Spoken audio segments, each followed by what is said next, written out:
여러분 안녕하십니까? 하늘의 습리를 본 한국사 제5강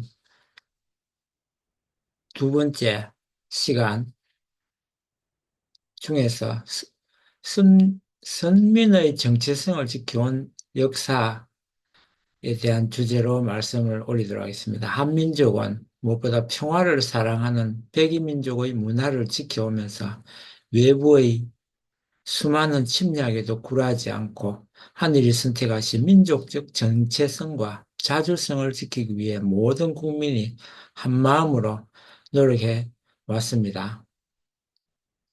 그중에서 오늘 말씀드릴 내용은 강감찬 장군에 대한 내용입니다. 강감찬 장군은 여러 설화에서 강감찬의 어머니가 여우라는 이야기가 전해져 내려오고 있습니다. 강감찬의 아버지 강공진은 태몽을 꾸고 훌륭한 아들을 낳기 위해 노력하고 있었을 때 귀가 중 여인으로 둔갑한 여우를 만나 관계를 맺어 강감찬을 낳았다고 합니다. 또한 태어날 때 문곡성이 하늘에서 내려왔다는 설화가 있는 걸로 유명한데 문곡성은 북두칠성의 네 번째 별로 문과 재물을 관장하는 별이기도 합니다. 그래서 그가 태어난 성가의 이름이 낙성대입니다. 고려사 열전에 의하면 젊은 시절부터 학문을 좋아하고 기발한 지략이 많았다고 하며 983년 성종 2년에 문과의 장원으로 급제했는데 이때 나이가 36세로 제법 늦게 관직 생활을 시작한 편이었습니다. 그런데 983년 이후 1009년에 예부실황이 될 때까지 고려사에 등장하지 않습니다. 그 후 강조의 정변으로 젊은 현종이 즉위하고 나서는 출세길이 트였는데 개경 주변에 나성을 쌓는 논의가 나올 때 강감찬이 일전에 논의에 참여했다는 기록이 나오고 1010년 요나라의 성종이 40만 대군으로 침공하는 제2차 여요 전쟁이 발발하자 대세 의견인 항복을 반대하고 홀로 몽진을 주장해 이를 관철시켰습니다. 오늘의 일은 그 죄가 강조에게 있으니 근심할 것이 아닙니다. 다만 문세가 중과 부족이니 그 예봉을 피했다가 서서히 이길 방도를 찾아야 합니다라고 기록이 되어 있습니다. 주전론을 외치던 문관과 무관들, 심지어 항전을 주장해온 강감찬의 기록도 현종의 몽진 시기에는 사라집니다. 도망갔던 신하들이 모두 처벌되었는데 강감찬은 따로 처벌받은 기록은 남아있지 않는 것을 감안한다면 그냥 현종의 명을 받아 다른 인물을 띄고 파견을 갔었을 가능성도 있습니다. 이러한 공을 인정받아서 1011년 현종 2년에 국자 죄주가 되었다가 곧바로 한림학사 성지와 좌산기 상시를 겸하였습니다. 그리고 1012년 현종 3년에는 동북면 행령병마사로 파견되어 여진의 침입에 대비하기도 했는데 이때 감찰 의사 이인택이 탄핵을 했으나 도리어 이인택이 파직되는 결과를 가져왔습니다. 그만큼 현족의 신임을 두텁게 받고 있다는 모습을 보여주고 있습니다. 1014년 현종 5년에는 중추사가 되어 사직단 수축을 주장하였고 1016년 현종 7년에는 이부상스로 자리를 옮겼습니다. 그러다 강감찬은 1018년 현종 9년 5월에 서경유수와 내사시랑 평장사를 겸하게 되었는데 그가 중앙고관직을 받음과 동시에 서경유수를 겸하였던 것을 보면 거란의 대규모 침입에 대해 확실하게 대비하기 위한 인물로 낙점이 되었던 것으로 보입니다. 내사시랑 평장사에 임명되었을 때 현종이 직접 임명교서를 써주었는데 여기에 이렇게 썼고 사람들이 이를 매우 큰 영예로 여겼다고 합니다. 현종이 이렇게 친히 교서를 써서 신하의 공적을 찬양한 기록이 명확히 남아있는 것은 양규와 강감찬 둘뿐이었습니다. 경술련에 오랑캐의 전란이 있어서 적들이 한강변까지 깊숙이 침범해 왔으며 당시 강공의 계책을 쓰지 않았더라면 온 나라가 모두 야만인이 되었을 것이다 라고 기록되어 있습니다. 거란은 2차 전쟁 당시에 고려에서 철수해 회군하는 조건으로 고려국왕의 거란 입조와 강동 육조의 반환을 제시하기도 했습니다. 하지만 고려가 2차 전쟁 이후 두 가지 조건을 모두 거부하자 강동 육조를 무력으로 차지하겠다며 1014년부터 통주와 흥화진 등을 여러 차례 공격했다가 매번 고려군의 패퇴에 뜻을 이루지 못했습니다. 1015년 4월에는 거란의 장군 야율행평을 고려의 사신으로 보내 강동육주를 반환해 줄 것을 요구했으나 고려는 그를 억류하고 돌려보내지 않았습니다. 그러자 거란은 9월에 간문 장군 이송무를 다시 사신으로 보냈으나 고려의 입장은 변하지 않았습니다. 이에 거란은 또다시 대대적인 전쟁을 일으켜 고려를 압박하게 됩니다. 하지만 거란은 3차 전쟁 초반부터 고전했습니다. 거란군이 동경 요양부에서 출정 준비를 할 즈음 고려에서는 서북면 행령도통사 강감찬을 상원수로 대장군 강민첨을 부관격인 부원수로 임명하고 20만 8천 명의 군사를 청천강 남쪽의 영주 일대에 배치하였습니다. 그림을 보면 강감찬의 귀주 대첩에 그 귀주가 어디에 있는지 위치를 보실 수 있을 것입니다. 거란의 공격로를 보면 흥화진을 거쳐서 귀주를 거쳐서 위주, 연주, 자주를 거쳐서 개경으로 침입을 해온 것을 알 수 있습니다. 이렇게 1018년 12월 압록강을 넘은 거란군은 흥화진의 삼교천에서 강감찬이 이끄는 고려군과 첫 전투를 벌였습니다. 삼교천은 흥화진성의 동쪽에서 서쪽으로 흐르는 하천이었습니다. 당시 강감찬은 기병 1만 2천 명을 미리 주변 산골짜기 안에 매복시켜 놓고 큰 밧줄로 소가죽을 꿰어 성 동쪽의 삼교천 물을 막고 기다리다가 적이 삼교천을 건널 때 막아두었던 물을 트어놓고 내복해 있던 군사들을 일으켜 거란군에게 대성을 거두었습니다. 첫 전투에서부터 기세가 꺾인 거란군은 아예 고려의 수도인 개경으로 직행하기 위해 계속 남아있습니다. 그러자 강감찬은 강민첨을 보내 거란군을 추격하도록 했고 강민첨은 자주 오늘날의 평남 순천 내구산을까지 뒤쫓아가서 적을 패퇴시켰습니다. 또 실랑 조원이 군사를 이끌고 대동강 가의 마탄에서 거란군 1만 명을 죽였습니다. 그럼에도 거란군이 개경을 향해 남쪽으로 계속 달리자 강감찬은 병마판관 김종현을 비롯해 1만 명의 군사를 개경으로 보내는 등 개경에 대한 경계를 강화했습니다. 동북면에서도 지원군 3,300명이 개경에 도착했습니다. 이러던 중 거란군은 마침내 개경에서 북쪽으로 100리 떨어진 신은현, 오늘날의 황해 신기에 이르렀습니다. 그러자 고려 현종은 개경성 바깥의 백성들을 모두 성안으로 옮기도록 하고 거란군이 개경 주변에서 식량과 군수품 등을 조달하지 못하도록 들판의 작물과 가옥을 모두 철거했습니다. 이처럼 고려가 개경 방어에 힘을 쏟고 있을 때 소배합은 신은은해서 더 진격을 멈추었습니다. 그리고 야율호덕을 사신으로 보내 개경 외성의 통정문에서 거란군이 회군할 것이라고 거짓으로 알리고는 한편으로 척후 기병 3천 명을 개경 쪽으로 몰래 보내 동정을 살피도록 했습니다. 그러나 이 같은 사실을 알게 된 고려군 100명이 금교역 황해 금천에 일대에서 개경으로 향하는 거란의 척후병들을 야간에 습격해 모두 죽였습니다. 압록강을 건넌 뒤 고려군에게 잇따라 패배하며 탈진한 거란군은 마침내 개경 진격을 포기하고 말머리를 북쪽으로 되돌려야 했습니다. 이에 강감찬은 곳곳에 고려군을 매복해 퇴각하는 거란군을 기습하도록 했습니다. 연주와 위주에서 오늘날의 평안북도 영변에서 그란군 500여 명이 강감찬이 이끄는 고려군에게 전사했습니다. 그리고 그란군은 압록강을 얼마 두지 않는 귀주에서 강감찬의 고려군에게 마지막 일격을 당한 것입니다. 그것이 바로 귀주 대첩입니다.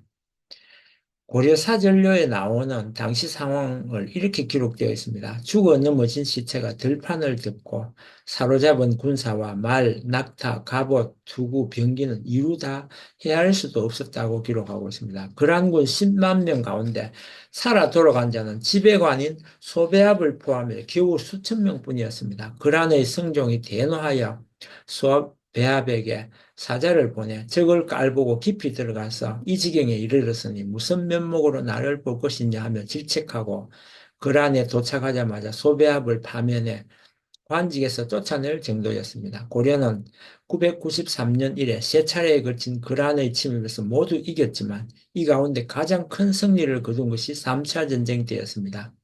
그라는 1차 전쟁 당시 고려에 내준 강동육주를 돌려받기 위해 집요하게 고려를 침공했지만 끝내 뜻을 이루지 못했습니다. 압록강 연안을 장악해 고려와 만주 지역을 평정하고 뒤이어 송나라를 치르던 계획도 이로써 무산되고 말았습니다. 반면 고려는 그란을 물리치고 압록강 연안의 옛날 영토를 수복함으로써 건국 100년 만에 민족적 자긍심과 국가로서의 자신감을 더 높일 수 있게 되었습니다. 또 고려의 승리를 계기로 고려와 송, 요, 삼국이 동아시아의 강자로 세력 균형을 이루게 되었습니다. 사진을 그림을 보면 거란이 있었던 곳과 여진이 있었던 곳을 나타내고 또 천리장성을 쌓았던 부분이 나타납니다. 고려는 북방에 있는 수많은 오랑캐들을 막아내기 위해서 그들의 침입으로부터 이 국토를 수호하고 지키기 위해서 천리장성을 쌓았던 것입니다. 원래 고려는 고구려의 후손으로서 발해가 가지고 있던 영토를 모두 수복을 했어야 함에도 불구하고 이렇게 한반도 내로 축소되어서 줄어든 것은 그야말로 안타까운 일이 아닐 수가 없는 것입니다. 그러나 그나마도 수많은 침입으로부터 이 국토를 막아냈던 것은 또한 역사적 사실이기도 한 것입니다. 천리장성은 고려는 북쪽 국경을 방어하기 위해서 천리장성을 축조하게 되는데 덕종 2년인 1033년에 시작되어서 정종 10년 1044년에 완공된 천리장성 압록강부터 함경도까지 이어지며 그 길이만 약 천리, 요즘으로 치면 400km에 달하는 길이의 천리장성을 쌓았던 것입니다. 3차 전쟁이 끝난 뒤 고려는 추가 전쟁에 대한 희생을 막기 위해서 거란에 대한 4대 관계를 회복했습니다. 고려는 전쟁 직후 4대 예를 갖추지 않다가 거란이 다시 고려를 침공하자 사신을 보내 무마하기도 했습니다. 이로써 양국이 화해 국면으로 들어섰고 공식적인 외교 관계를 맺습니다. 양국 간의 문물 교류도 활발해졌고 송나라도 거란을 견제하기 위해 고려와 친선 관계를 유지해 나갔고 이 과정에서 고려는 송나라의 선진 문물을 적극적으로 받아들이며 경제적, 문화적으로 성장할 수 있었습니다. 한편으로 고려와 거란과의 전쟁이 끝난 뒤 거란인의 토항이 급증했으며 전쟁 포로를 포함해 거란인 수만 명이 고려에 정착하였습니다. 이들 가운데는 수공업이나 농업에 종사하거나 노래와 춤, 광대 등으로 생계를 잇는 사람이 많았다 합니다. 이들은 본국과 멀리 분리시킨다는 고려의 정책에 따라 주로 남쪽 지역으로 이주해 집단으로 마을을 형성하기도 했습니다. 이런 가운데 고려는 북쪽 국경과 수도에 대한 방어 태세를 꾸준히 강화해 나갔습니다. 우선 1029년에는 거란과의 2차 전쟁에서 함락된 수도 개경의 외곽에 나성을 축조했습니다. 또 거란과 여진 등 북방민족의 압록강 연안에 대한 침입을 막기 위해 덕종 2년에 동해 도련포 오늘날의 함경남도 함주 부근의 압록강을 잇는 북방 지역에 천리장성을 짓기 시작해 정종 때인 1044년에 완공을 했습니다. 천리장성 안팎으로는 남쪽 지역의 주민을 이주시켜서 개간 사업을 활발히 진행했습니다. 11세기 초 위기를 극복하며 국가적으로 한 단계 도약한 고려는 12세기 이후 내부 분열과 민심의 이반으로 반란의 시대를 맞이하게 됩니다. 그리고 12세기에는 동북 쪽에서 대치하던 여진과의 마찰도 시작됩니다. 지금까지 말씀드린 내용은 다음 백과사전에 나오는 내용을 그냥 제가 읽었을 뿐입니다. 여기서 현종의 표현은 공자가 관요를 찬양한 논어, 헌문편의 표현이 관중이 아니었다면 우리는 모두 오랑캐가 되었을 것이다 하는 공자의 말에서 그대로 인유한 것이라서 현종이 강감찬을 얼마나 각별히 여기는지를 잘 알 수 있는 기록이기도 합니다. 그리고 10월 달에 서북면 행령도통사가 되어 사실상 강감찬은 군사의 정권을 받게 됩니다. 그해 12월 거란의 소배합이 군대를 이끌고 고려를 침입한 제3차 여요 전쟁이 발발하자 곧바로 상원수가 되어서 고려군의 총사령관으로 임명되어 대거란 방어작전을 진두지휘했습니다. 이때 고려군 사령부의 무관들은 성공적인 기선제압, 거란군의 전격전을 대비한 청야 전술과 유격 전술, 기주 대첩에서 보여준 망치와 모루 전술까지 철저한 작전 계획을 세우고 완벽하게 실행함으로써 재침입을 해온 거란군을 격퇴하는 데 성공했습니다. 현종은 귀주에서 개선하는 강감찬을 영파역까지 마중 나가서 공을 치하했고 금으로 만든 7가지의 꽃을 강감찬의 머리에 손수 꽂아 주었으며 승전 연회 내내 오른손으로 술잔을 잡고 왼손으로는 강감찬의 손을 잡고 그 공직을 계속 치하해서 강감찬은 과분하다며 사의를 표했다고 합니다. 그리고 개선 연회가 있었던 영파역의 이름을 흥의역으로 바꾸게 했습니다. 거란군의 전쟁이 끝난 1019년 현종 10년 4월 강감찬은 모든 관직에서 물러나고자 하였으나 물러나지 못하고 궤장을 하사받았습니다. 궤장이라는 것은 지팡이와 의자를 말하는데 물러나지 말라는 뜻으로 왕이 신하에게 하사하는 그런 것이었습니다. 그리고 11월 금교태위 문화시랑 동네사, 문화평장사, 천수연, 계곡남으로 임명됩니다. 그리고 12월에 공신호를 받게 됩니다. 그러다 1020년 6월에 결국 치사하게 됩니다. 그리고 관직에서 물러난 이후인 1021년 수도 개경의 흥국사 척탑을 세웠는데 아래와 같은 글귀를 새겼습니다. 보살계 제자 평장사 강감찬은 삼가 받들어 우리나라가 영원히 태평하며 먼 곳과 가까운 곳이 항상 평안토록 하기 위해 공손히 이 탑을 조성하여 영원토록 공양하고자 한다라고 적었고 천희 5년 5월 이후에는 조정에서 물러나 기록이 없다가 1030년 문화시중으로 승진하였다고 나옵니다. 아무래도 이때 문화시중이 된 것은 치사 이후 조정 문헌에는 기록이 없다는 점과 당시 80이 훌쩍 넘은 나이를 생각해 본다면 실제 문화시중 직책을 수행하기 때문에 했다기보다는 강감찬에게 그에 걸맞는 대우를 해준 것으로 보입니다. 그리고 1031년 덕종 원년 8월에 사망을 하게 됩니다. 이때 그의 나이 84세였으며 현종이 죽은 지 3개월이 지난 후 일이었습니다. 사후 현종의 묘정에 배향되었습니다. 강감찬의 저서로는 낙도 교거집이 있었고 또 구선집 등이 있지만 아쉽게도 현재는 전해지지 않고 있습니다. 이 같은 내용은 나무 위키 백과에 나와 있는 내용을 제가 읽었습니다.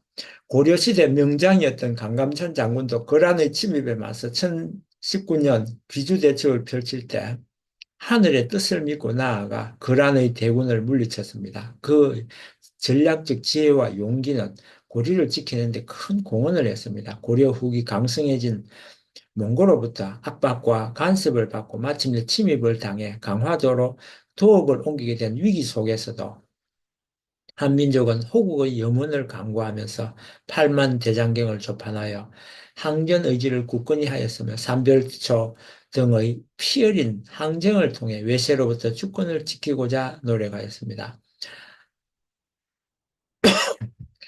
역사학자들이 한국사를 연구할 때 참으로 의아한 내용이 하나 있다면 그것은 어떻게 이런 오랜 기간을 반만년의 역사 중에서 큰 대국이었던 중국에 흡수되지 않았을까 하는 것입니다. 중국에 딸려 있는 나라가 자기 나라만의 문화, 언어, 종교를 계속 유지하여 왔을까 하는 것도 또한 의문이 아닐 수 없는 것입니다. 우리나라가 그렇게 발전했을 때도 왜 그렇게 국토 안에서만 머무르고 있었을까 하는 것도 의문이고 또 여러 가지 국토 수호를 위해서 적의 침입에 맞서서 용기 있게 싸운 것도 또한 큰 의미가 있는 것이지만 지금과 같은 국가의 큰 힘이 해외로 뻗어나가고 있는 이 시점에서 본다면 우리는 지키는데 최선을 다하고 소극적인 입장으로 대할 것이 아니라 이러한 국가적인 큰 강성 부국한 이때에 멀리 이 국토에 우리의 한반도의 힘이 멀리까지 나아갈 수 있도록 선의의 노력을 하는 것이 오히려 나을 거라는 말씀을 드리면서 저의 오늘 강감찬에 대한 강의는 이것으로 마치도록 하겠습니다. 감사합니다. 끝까지 들어주셔서 고맙습니다.